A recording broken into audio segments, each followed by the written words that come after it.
도너츠밖에 기억이 안 납니다. 숫자가 없는 수학 문제가 있더라고요. 그 유의기도가 결국은 수식에서 나오고 있는 빅데이터든 AI든 기상예보든 사실은 특별한 방법론이 없다고 TDA라고 토폴로지컬 데이터 어널리시스라고 10분을 예보를 하기 위해서는 앞뒤로 3시간이 예외는 항상 있는 법. 이거다. 엄씨보다 성능이 더 좋은 걸로 나오더라고요. 일본보다는 조금 앞서 있습니다. 수학자를 좀 뽑으셔야 되겠네요. 예보는 기상과학을 통한 예측으로 말 그대로 불확실성을 가지고 있습니다. 그러면 다른 과학 분야는 어떨까요? 전직 기상청 30년 출입 기자가 기상학자와 기상청을 방문한 과학자와 이야기를 나눠봅니다. 위상수학에서 쓴 여러 가지 방법론들이 있습니다. TDA라고 토폴로지컬 데이터 어널리시스라고 빅데이터를 다룰 때 예전에는 선형대수적인 거를 쓰거나 뭐 여러 가지 수학적인 방법론들이 있었는데 요즘 데이터들도 물건처럼 보고 거기서 불변량을 찾는 겁니다. 토폴로지컬한 그러니까 위상수학적인 불변량이라고 하는데요. 엄청나게 많은 데이터가 있으면 기하적인 물건처럼 취급하는 거죠. 뭐 그런 식으로 이제 우리 수학이라는 게 예상치 못한 곳에서 이제 수학적인 아이디어나 방법론을 통해 뭔가를 찾을 수가 있을 경우가 많죠. 빅데이터든 AI든 기상예보든 사실은 특별한 방법론이 없다고 해도 과언이 아니지 않습니까? 너무 복잡하니까 모호하고 답을 모를 때 오히려 수학을 지식적인 측면 말고 사고하는 방식 그런 태도가 필요합니다. 그게 무슨 뜻이냐면은 수학이 과학과에 기여하는 바는 수학자들이 만든 방법론들을 이용해서 수학의 세계가 계속 발전해 온 겁니다. 300년 전보다 200년 전보다 100년보다 현재 수학이 높죠. 그러니까 수학의 수준이 계속 높아져 가는 것이고 수학자들이 갖고 있는 실력 그리고 수학계가 만들어낸 수학적인 수준 이런 것이 더 중요하지 세세한 지식은 중요하지 않다. 그래서 그런 의미에서는 기상청이든 뭐 어디에서든 수학적인 방법론만 갖다 쓰지 말고 수학적으로 잘 트레인된 수학 전문 인력들을 지식과 그들의 능력을 사라 하는 게 제가 늘 주장하는 그겁니다. 그러니까 이제 예를 들어서 이제 그 오펜하이머의 맨하탄 프로젝트에도 이론 물리학자들이 중요한 역할을 하지 않습니까? 수학자들도 있고 그들이 참여해서는 갖고 있는 이론 지식이라는 문제를 해결하는 능력 이런 것들이 결국 작용한 것들이거든요. 그래서 요즘에 이제 챗 GPT 같은 것도 자꾸 훈련시켜서 좀 더 똑똑하게 만들 수 있다는 장점이 있지 않습니까? 수학적인 지식보다는 어떤 그런 훈련이 잘 돼 있는 사람들은 그런 부분에 있어서도 잘 훈련시킨다. 논리적인 사고력도 있고 계속 과제 집착력도 있고 이러다 보니까 우리가 수학을 활용하는 데는 수학 전문 인력들이 갖고 있는 수학 실력을 활용해야 된다. 그들의 지식이 아니라. 한마디로 하면 기상청에서도 수학자를 좀 뽑으셔야 되겠네요. 필요해요. 필요합니다. 왜 그런 걸 좀 많이 느끼느냐면 수치 모델링이라고 하는 거는 사실은 이게 해법적인 부분이죠. 편밀분 방정식을 푸니까 그 비선형적이고 그러다 보니까 이 부분을 풀 수 있는 것은 뭐 수치 해석밖에 없잖아요. 그 초기장의 이제 문제도 있고 여러 가지 문제가 있는데 이것을 우리가 기계적으로 풀면 기계적으로 나오는 우리 해석밖에 안 돼요. 그래서 이 부분들을 새롭게 구조를 만들어내고 해석을 하고 좀 더 활용을 하려고 하면 새로운 사고를 가지거나 그런 어떤 레벨을 가진 사람들이 필요로 한데 기상학은 방법적인 것만 그리고 슈퍼컴에서 우리가 수치 모델을 만들고 돌려서 나온 결과를 어떻게 해석하고 여기에 집중이 돼 있다 보니까 응용만 발전하게 되고 위성수학에 이런 부분은 진짜 활용을 좀 많이 할 수도 있겠다는 생각이 들었던 게 기상학에서 여러 가지 규모가 복합적으로 상호작용을 하면서 나타나잖아요. 작은 규모부터 중간 규모, 큰 규모 그리고 어떤 것은 역학적으로 어떤 거는 뭐 열대성의 구조, 온대성의 구조, 알대성의 구조를 갖는 것들 기상학에서는 이것을 선형화를 분류만 해서 가장 유사한 모델을 찾아가는 게 기상청에서 하고 있는 작업들인데 이걸 위상으로 해서 그 인베리언트를 찾아가면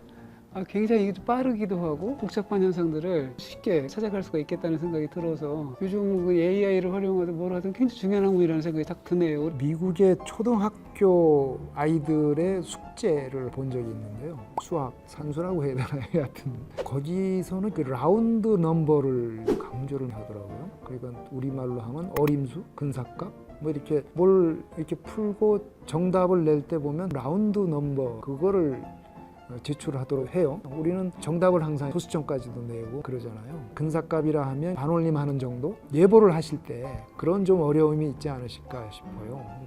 소나기가 온다. 그러면 정확하게 어느 지역에 어느 시간에 와야 되고 어림 잡아서 올 수 있다. 이게 안 통하잖아요. 예보는 그 지역에 그 시간대에 우리가 예측한 강도로 나타나야 되는 것들이잖아요. 그러다 보니까 어떤 시공간의 특정성이라고 하는 부분들이 굉장히 중요한 요소로 자기 작용을 하다 보니까 학문하고는 조금 괴리감이 있긴 있어요. 시공간을 조금 통합해서라도 구조가 비슷해서 설명이 가능하면 이 부분이 이 학문의 가장 그 중요한 가치가 될 텐데, 예보는 시간과 공간이 특정이 돼야 되기 때문에 학문이라기보다 어떻게 보면 실용적으로 우리가 응용할 수 있는 그런 형태가 될 텐데, 기상학에서 나비스토크 방정식을 쓰잖아요. 사실 예측을 위해서 만들어진 방정식은 아니에요. 그건 어떤 현상을 설명하기 위해서 만들어진 거죠. 그 방정식에서 우리가 시간 텀을 놓고 나머지 텀을 다 이쪽으로 몰아서 이걸 이제 일종의 인터폴레이션 개념으로 수치 해석으로 풀어낸 부분들이기 때문에 불확실성이 굉장히 크죠. 거기에서 특히 소나기 같은 경우에 불안정에 의해서 나오는 것의 규모도 작고 시간도 굉장히 작기 때문에 10분을 예보를 하기 위해서는 앞뒤로 3시간이 필요하고, 전주에서 내린다라고 하면 전라북도 전체라는 영역이 필요하고, 그렇게 시공간의 그 넓은 영역을 잡아야만이 예측할 수가 있는 부분인데, 특정한 여름철에 한 날 있잖아요. 일성사진, 레이더 사진을 놓고 전국적으로 한 6시간 소나기 온다고 해놓고 어떤 지역은 딱 10분 소나기 오는데 딱 우리가 정해진 시간에 보면 전체 영역의 소나기가 1%도 안 와요. 그러니까 일반인들이 생각하는 99%는 소나기 예보는 틀렸다 라고 생각하시는 거죠. 그래서 예보를 하는 기상행정가나 기상학자들의 그 괴리감과 일반인이 느끼는 괴리감이 이만큼 큰 거죠, 사실. 저는요, 일단 떠오르는 게 이제 칠판입니다. 그렇죠. 그리고 예를 들면 뷰티풀 마인드, 그 다음에 지난해에 나왔던 이상한 나라의 수학자, 우리나라에서 만든 영화인데요. 수학자는 칠판에 숫자나 수학 기호로 이렇게 가득 채우는 그런 모습으로 이렇게 투영이 되거든요. 실제로 그런가요? 예, 그렇죠. 근데 요즘처럼 이제 컴퓨터가 발달이 됐으면 이제 그러게요. 수학자들도 그래서 컴퓨터를 이제 주로 많이 지금 쓰죠. 아마 전 세계 거의 90% 이상의 수학자들이 이제 칠판에 쓰는 걸 선호하거든요. 아, 근데 그렇습니다. 이제 그 이유가 이제 스피드가 필요 없으니까 기호를 설명하고 등호나 여러 가지 수식을 설명하고 하는 게 칠판에 쓰는 게 훨씬 더 사고의 흐름하고 맞습니다. 이 칠판 그 인상도 있지만 뭔가 골방에서 혼자 골똘히 이렇게 연구를 하는 상상을 하게 되는데, 지난해 필즈상 수학계 노벨상 허준희 교수가 받았을 때 말씀하신 내용 중에 하나가 수학의 매력은 공동 연구에 있다, 이 말씀을 맞아요. 하셨어요. 근데 그 부분도 참 궁금한 거죠. 수학하고 다른 학문, 다른 이공계 학문하고 어떻게 큰 차이는 뭐냐면은, 일단 수학은 오랫동안 전 세계 똑같은 방식으로 수학이 발전하고, 그러니까 다시 말하면 전 세계 모든 수학자가 똑같은 기호를 쓰고 똑같은 문제를 하죠. 똑같은 문제를 연구하고 똑같은 이론을 사용하고. 네. 그러니까 이제 서로 정보를 교환하고 만나서 토론을 하고, 이런 활동을 다른 학문보다 많이 활발하게 한다, 이렇게 보시면 되고요.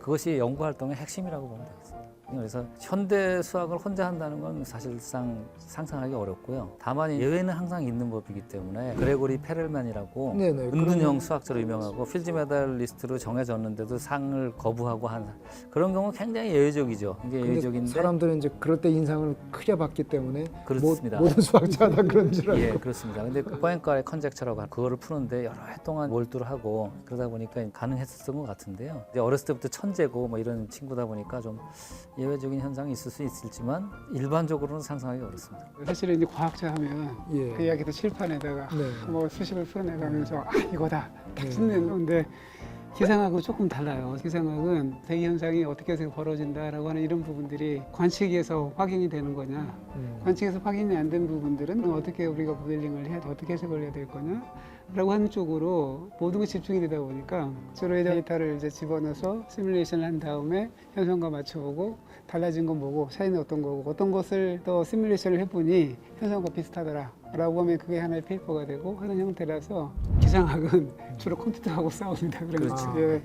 한국의 수학 수준이 지금 세계 수학계에서는 나라 군을 1군에서 5군까지 나눠서 우리나라가 굉장히 빠른 속도로 5군에 들어간, 아마 전 세계 유일하게 빨리 발전하는 나라고 최선진국 대열에 들어갔고, 저희가 10년 좀 넘게 전에 2군이었다가 4제군으로 뛰었습니다. 2군을 한꺼번에 뛴 유일한 나라입니다. 점핑을 했어요. 3군을 안 거치고 바로 4군으로. 예, 그렇습니다. 수학이라는 게 굉장히 보편타당한 학문이다 보니까, 그러니까 수학의 수준이 그 나라의 과학 수준을 결정한다. 그러니까 대학들, 다른 나라들끼리 수준을 비교할 때 그 학교들의 수학자 수준을 비교하면 금방 쉽거든요. 그런 의미에서는 수학이 중요한 지표인데, 수학이 발전한다는 것은 그만큼 과학 수준이 높아지고 있다는 걸 의미하죠. 그건 똑같이 기상학에도 적용될 수 있겠네요. 기상학의 이제 수준은 수체부의 수준으로 어느 정도 가늠이 되는 부분들이니까, 폰노이반 형태 때부터 미국은 40년대 50년대부터 수체부를 시작을 한 나라고, 일본도 거의 70년대에 수체부가 시작이 되고요. 한국은 수치예보 처음 시작한 것이 90년대입니다. 일본 수치 모델을 들여와서 우리가 운영을 하다가 2011년이 돼서야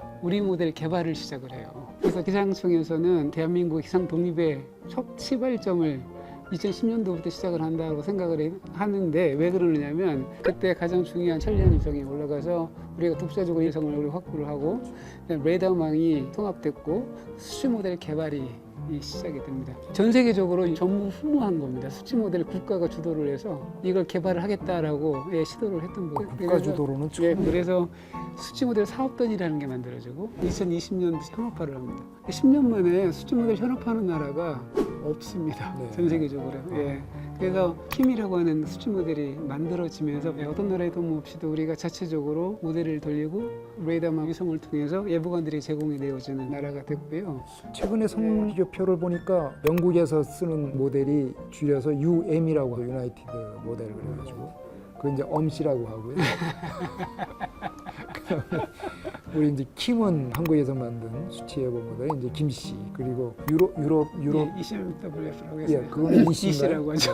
ECM 엄씨보다 성능이 더 좋은 걸로 나오더라고요. 그래프가 엄씨하고 이제 비슷해졌고요. 뭐 EC가 이제 세계 예, 탑이니까 예, 그거를 탑이니까 뛰어넘기 쉽게 어렵고 예. 쉽지 않을 거고요. 일본보다는 조금 앞서 있습니다. 우리보다 먼저 중국이 시작을 했는데 아직까지도 현업화를 못하고 있습니다. 중국이. 근데 우리는 현업화를 시작을 해서 지금은 이제 우리나라 주변에 좀 고해상도 모델을 개발하고 이제 차수혜를 저희가 지금 운영을 하고 있는 부분들이고요. 굉장히 급속도로 발전했던 경우가 아마 기상학 분야가 아닐까 생각을 합니다. 예. 오늘 장시간 말씀들 나누셨는데요. 어떠셨습니까? 아이고, 저는 뭐 수학하고 동질성을 갖고 있어서 우리 기상청에서도 순수 수학을 분리하시는 분들이 어떤 과정이라든지 이분들에 대해서 긴밀하게 관여할 수 있는 통로를 같이 좀 열어놔야 되겠다라는 생각을 다시 한번 해보게 되네요. 이게 예측성이라고 하는 부분은 무조건 어렵습니다. 안 됩니다가 아니라 그러면 이것을 수학적인 생각을 가지고 우리가 어떻게 풀어낼 것이냐, 서로 머리를 맞대면 대부분 소통하는데도 과학 수준을 올리는데도 큰 기여를 할 수 있지 않을까, 네, 그런 생각을 많이 해봤습니다. 예. 저도 같은 취지인데요. 수학의 가치는 수학자들이 갖고 있는 실력의 수학을 활용하는 것이다라는 게 제 생각이고요. 기성청만에 국한된 문제는 아니고 저는 우리 사회 전반에서 그런 시각으로 좀 봐줬으면 좋겠다는 겁니다. 예, 오늘 두 분 과학자를 모시고 이 세상의 미래에 대한 어떤 계산, 예측을 직접 담당하시는 기상학 분야와 그런 기초를 또 마련하시는 수학자분을 모시고 얘기를 나눠봤습니다. 장시간 토론하느라고 수고 많으셨습니다. 두 분 감사합니다. 감사합니다. 감사합니다. 감사합니다. 또 다른 과학자의 기상청 방문을 기대하시는 분은 기상청과 한국과학기자협회 유튜브 구독 좋아요. 함께 함께 해주세요. 해주세요.